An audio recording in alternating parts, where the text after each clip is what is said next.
So, okay, it is our output voltage versus displacement in an LVDT. Okay, and here displacement is plus, that is for forward direction. It is minus in the backward direction with respect to the central core position. Okay, and our EO, it varies linearly. So there is some limit, there is some linear range. So it is our, say, some A and B. This range is the linear range for output voltage versus the displacement. Okay. Now it is something like here.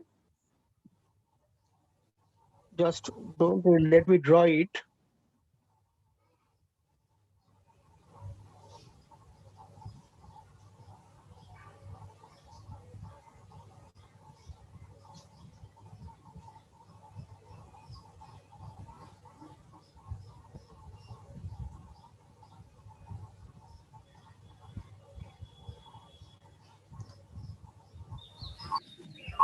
Mm, Just I want to draw the core position.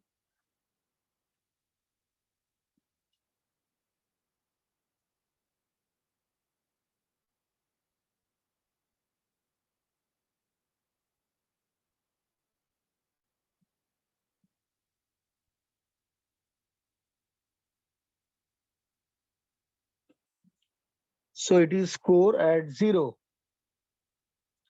0 means null position or central position. Core is symmetrically located with respect to the two secondary coils. Now in that side, what we get?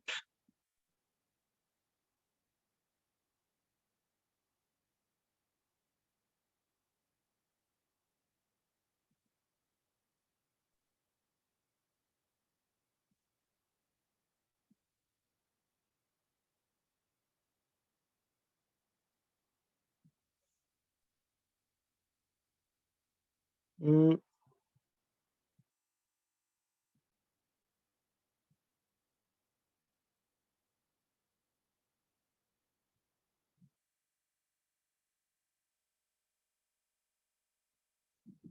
okay, so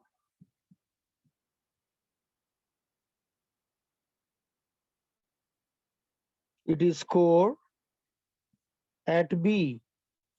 B is this point.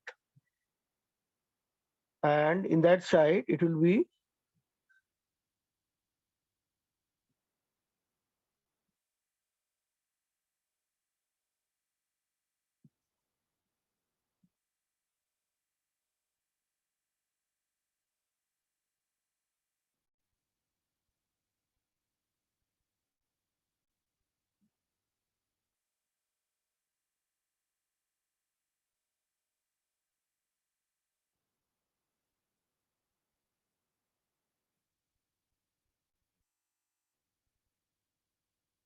so it is core at A, this position.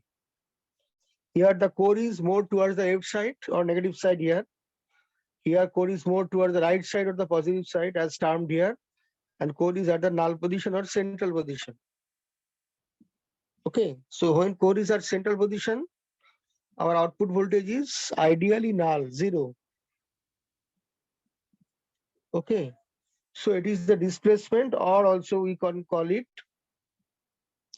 the core position. So core position, so this one. In practice, null position does not give rise to 0 volt, 0 output. Okay, a small residual output voltage, a small residual output voltage is available, is found at null position or central position. Okay. So what is the look of the characteristic curve then? It will be something like, Keep it along y-axis. right? So it is positive. Here it is negative. The graph is something like,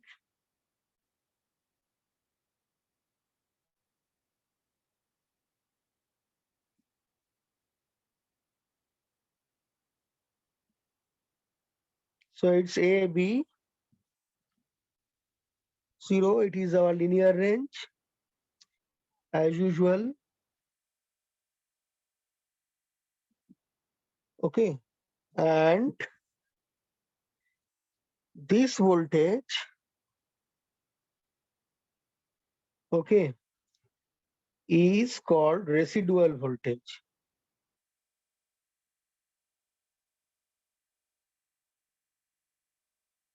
This is not 0. And that voltage is called EFS, full scale voltage. EFS is the full scale voltage, maximum voltage on the either side. But note that here, as per the figure, it appears that the residual voltage is quite a big percentage of EFS. But actually it is not like that. The figure is simply exaggerated. It is simply exaggerated, the residual voltage. The residual voltage, its magnitude is really very small, with respect to EFS full scale voltage. The question is why we get some residual voltage which is non-zero. So why? That is a question. The thing is, now one reason is that due to stray capacitive coupling,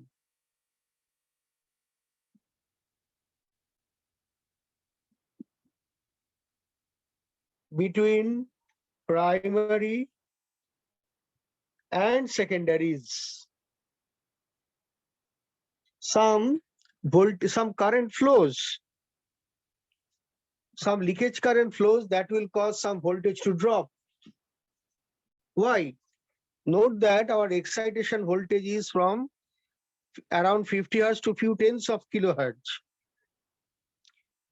Especially at high frequency, okay, you know the capacitive reactance is smaller. So it allows some current to flow between interturn and between the coupled coils, especially at higher frequencies. So the windings are forming some capacitances between them. And therefore some leakage current flows, capacitive current flows, that will cause some voltage to arise even at the null position. Okay. So that is the source. Now, the problem is further aggravated by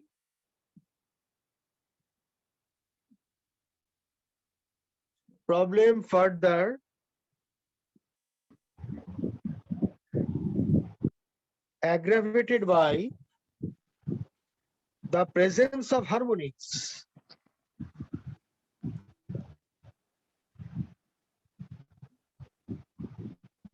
In excitation voltage.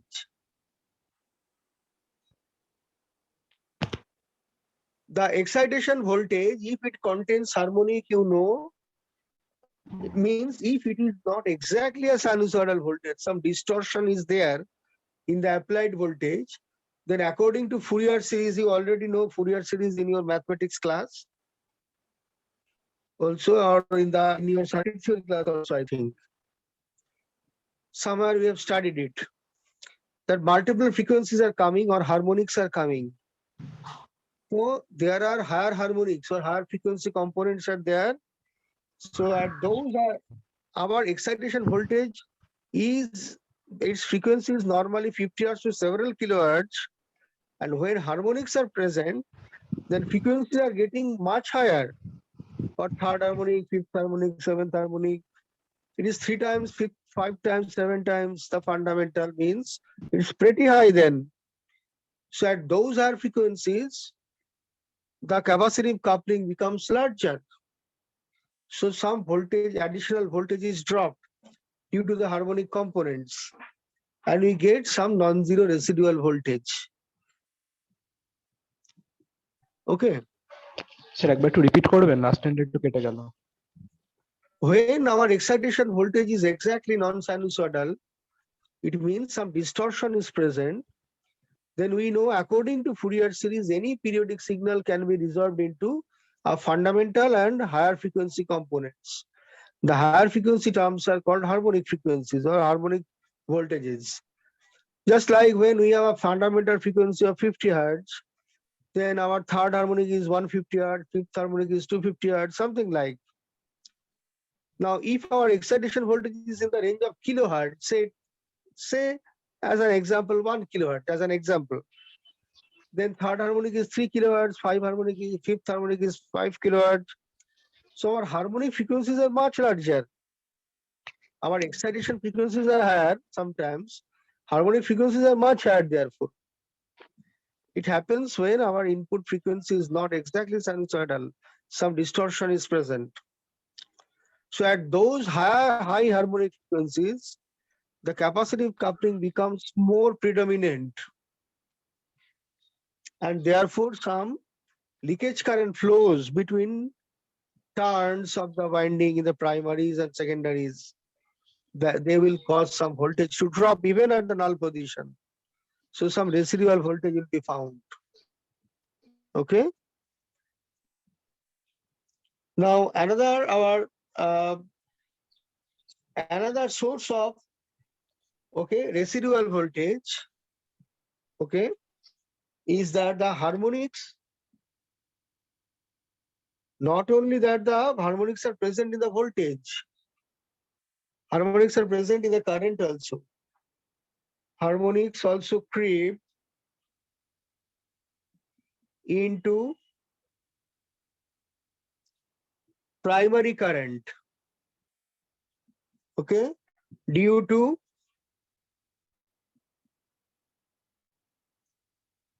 nonlinear BH curve, that is phi I characteristic of the core.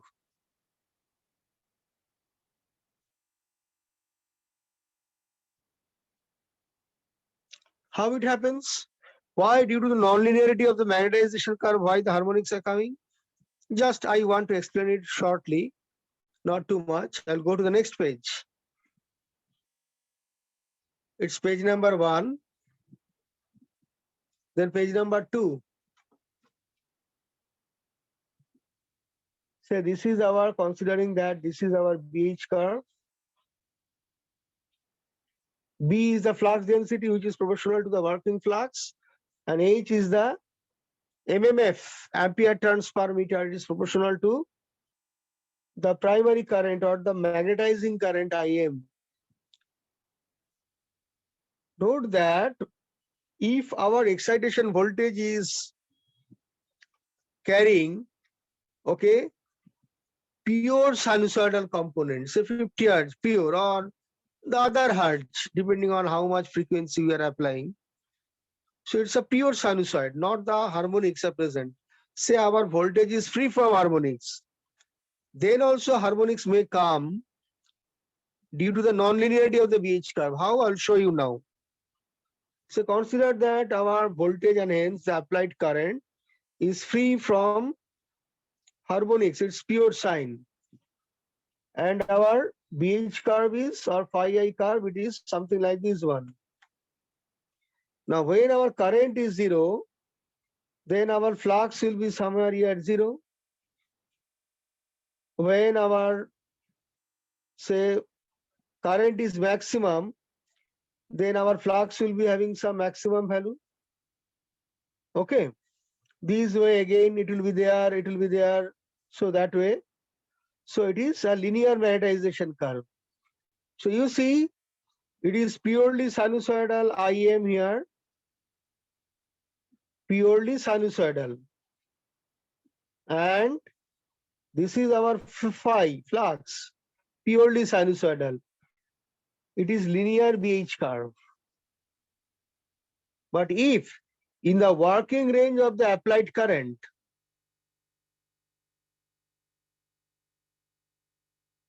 okay, our BH curve becomes non-linear quite early in the working range of the variation of the IM, what will happen?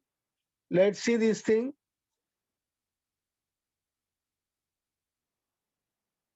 So this one and that one. So this is when it is zero, it is zero. Where it is maximum, so it is somewhere here. Okay. So there it is. It is not rising proportionally. So it will be coming here, this one.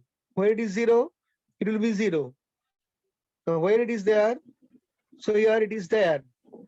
So it is not perfectly sinusoidal. It is actually, there is some flat top part. Flat top part. So there is a flat top part. Flat topped. Because this is flat. So if we analyze it in terms of Fourier series, we will get some harmonic components present in the flux. Okay, and therefore it means some what the operating currents in that magnetic circuit will contain harmonics. So higher frequency term will come and therefore they will contribute to the residual voltage. Residual voltage. So ultimate thing is we get that the some residual voltage. So under usual conditions, our residual voltage is less than 1%. It is within 1% of full scale output voltage. And may be quite acceptable.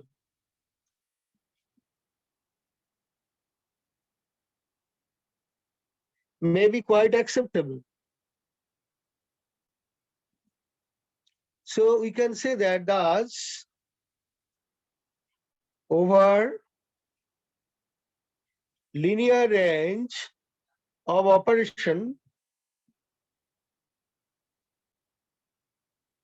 our EO equal to mod of EO bar, we are writing output voltage is Ki into mod of Xi.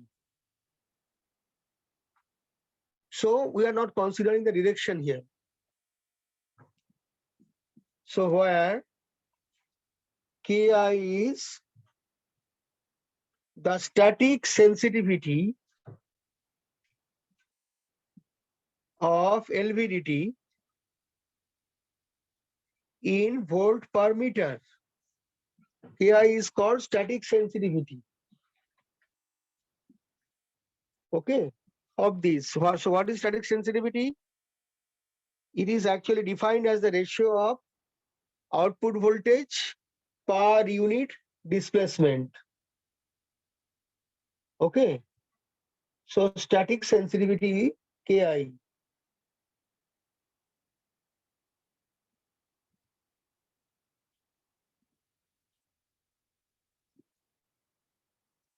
Now,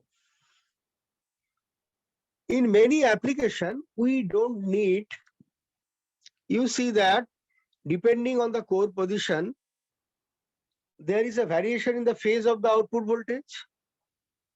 So our output voltage will be somewhat lagging or leading with respect to the input voltage we have already come across here, depending on the positive or negative displacement. There is a phase difference between the output voltage and the input voltage, depending on the displacement. Okay. But in many applications, we don't want to know the direction of displacement. Simply the amount of displacement is important. In that case, we don't want that there will be a phase lag, about phase difference between input voltage and output voltage. Only the magnitude of output is sufficient. No phase lag is required. Okay, in those applications. So in that case, what we'll do, we want to compensate the phase difference or the phase angle between the input and output voltage. Here, direction is not important. So we should build one mechanism by which we can compensate the phase difference between input and output. How we can compensate the phase difference or the phase angle between input and output? There are many circuits available, many schemes available. Okay. Just I want to give you just the two methods. So our next thing is page number 3. Okay. Phase. This is phase angle compensating or compensation circuits.